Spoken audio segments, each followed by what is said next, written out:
नमस्कार, सत श्री अकाल, अस्सलाम वालेकुम, वंदे मातरम। दोस्तों, आप देख रहे हैं इंडिया विस्तार और मैं हूं आपके साथ आलोक वर्मा।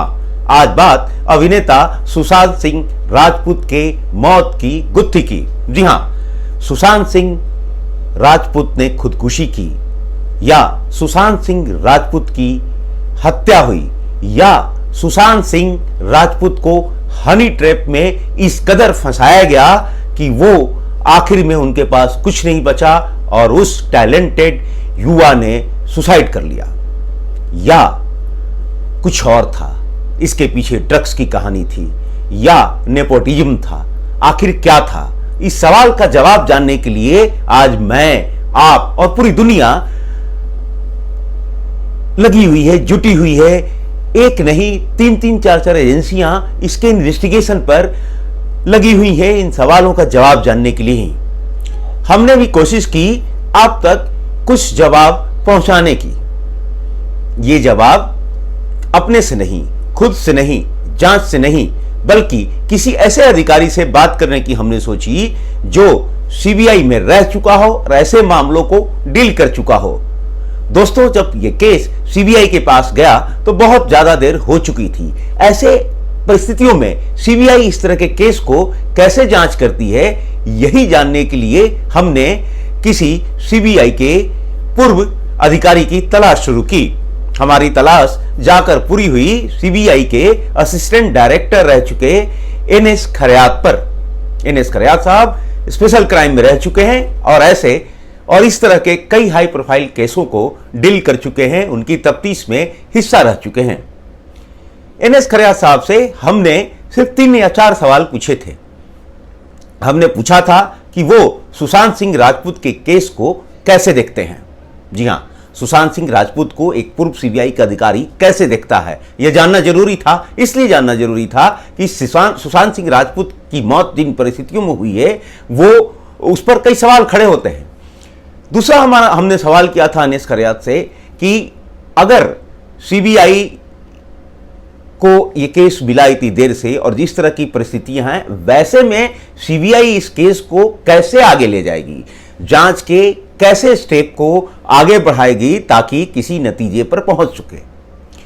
तीसरा हमारा सवाल था कि अगर ये सुसाइड का मामला निकलता है तो, और परिवार का इल्जाम अगर सही पाया जाता है तो दोनों स्थितियों में सीबीआई को किस तरह के सबूतों की जरूरत पड़ेगी। यही दोस्तों चंद सवाल थे हमारे, जिस पर एनएस खरयात ने अब बड़ी बेबाकी से अपनी बात कही, अपनी राय कही और बताया कि सुशांत सिंह राजपूत मौत की गुत्थी सुलझाने में कितनी बड़ी बात है सीबीआई के पास, जांच में कितनी बड़ी बड़ी बात आ सकती है और कैसे ये केस आगे जाएगा।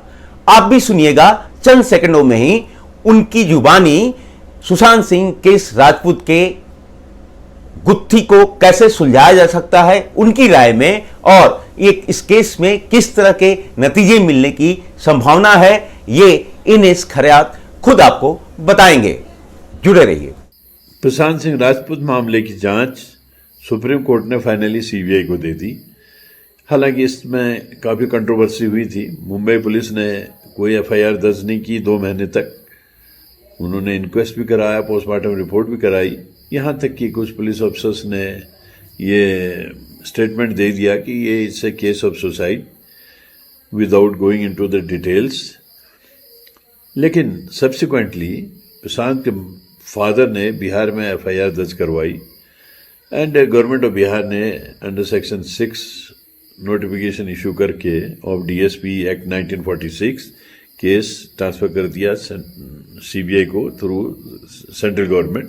सेंट्रल गवर्नमेंट ने अंडर सेक्शन 5 नोटिफिकेशन जारी किया जिससे केस सीबीआई को दे दिया गया। लेकिन सीबीआई को केस देते ही गवर्नमेंट ऑफ महाराष्ट्र और रिया वो सुप्रीम कोर्ट पहुंच गए कि सीबीआई इस केस की जांच सीबीआई को न दी जाए, मुंबई पुलिस को ही करने दिया जाए, जिससे काफ़ी लोगों के मन में शंका पैदा हो गई कि भाई आखिर क्यों नहीं जांच करवाना चाहते हैं।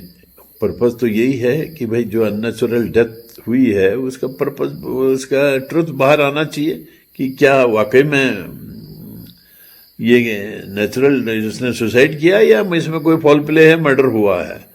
लेकिन चूंकि सुप्रीम कोर्ट ने फैसला सीबीआई के हक में कर दिया, तो अब सीबीआई इसमें जांच कर रही है।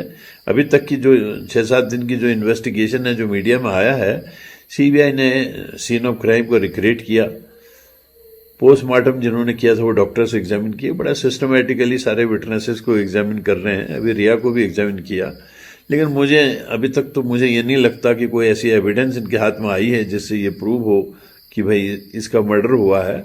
Let us see, wait and watch. अब ग्रेजुअली देखते हैं, कुछ ना कुछ एविडेंस निकल आएगी, क्योंकि जिस ढंग से ये चल रहे हैं, अगर तो इसमें कोई फोल प्ले हुआ है, मर्डर हुआ है, अगर it is not a suicide, then definitely some clue will surface somewhere.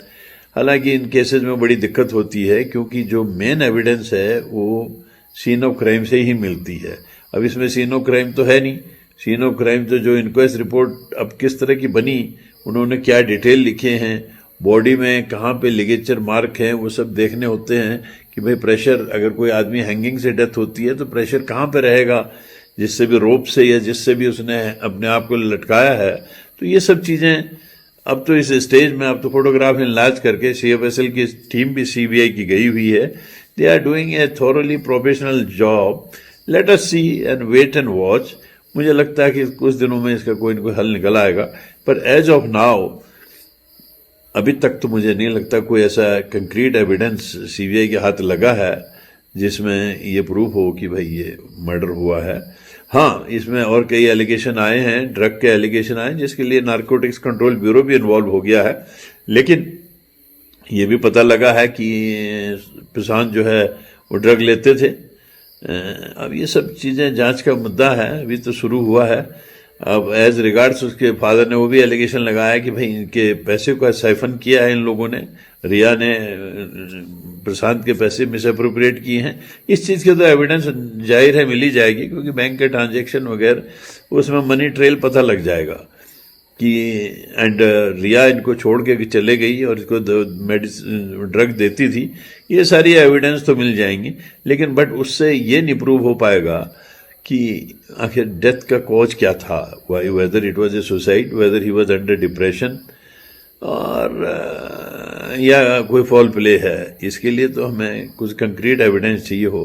अब ये देखते हैं कि जो लोग उस दिन रात को वहाँ प्रशांत के यहाँ थे, उनमें से कोई ब्रेक हो जाए या कोई डेविल ट्रूथ कर दे। अब we don't know as of now. ये एक अंदाजा है कि कोई फॉल प्ले हुआ है, बट ये कहना कि भाई नहीं ये सुसाइड नहीं मर्डर है, इज़ वेरी डिफिकल्ट। ये कहना तो अभी संभव नहीं है। जांच का मुद्दा है, CBI जांच कर रही है, तो let us wait and watch. Thank you very much.